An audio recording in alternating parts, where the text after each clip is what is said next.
Eto na naman tayo mga idol sa ating munting vlog. May kasabihan nga tayo tungkol sa pusa na alam ng pusa ang taong lalapitan nila kung sila ba ay sasaktan nito o hindi upang manghingi ng pagkain. Binisita ang kwarto namin ng galang pusa habang ako ang nasa trabaho, nag-video call kami ng asawa ko nang biglang nagmiyaw-miyaw yung pusa na may malaking sugat sa likod. Sana naman po wag natin silang saktan, kakaawa yung pusa, buntis pa man din. Sinabihan ko misis ko na papasukin muna at pakainin yung pusa. Maliit lang kasi kwarto namin, ewan ko rin ba't sa dinami-dami ng kwarto rito samin pa siya lumapit. Sinabihan ko si Mrs. na bigyan niya ito ng makakain at kitang-kita sa pusa na gutom na ito.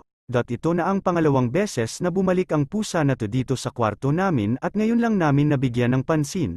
Yung unang beses kasi sumunod sa akin yung pusa na yan habang bitbit ko yung tuta ng aso na hiningi ko rin sa kapitbahay. May kunting natira sa pagkain ng pusa at ang ginawa ng misis ko, nilagay na lang din sa labas yung pagkain ng pusa na hindi naubos, kinain niya rin itong muli. At makikita nyo rin mga idol na tulog pa yung tuta namin nasa gilid ng pintuan. Pagkatapos ng pusa kumain, hinayaan lang namin na nakabukas ang pintuan at kusa na itong lumabas ng kwarto, pahabol pang sinabi ni misis na Ming bumalik ka uli mamaya tanghal iyan.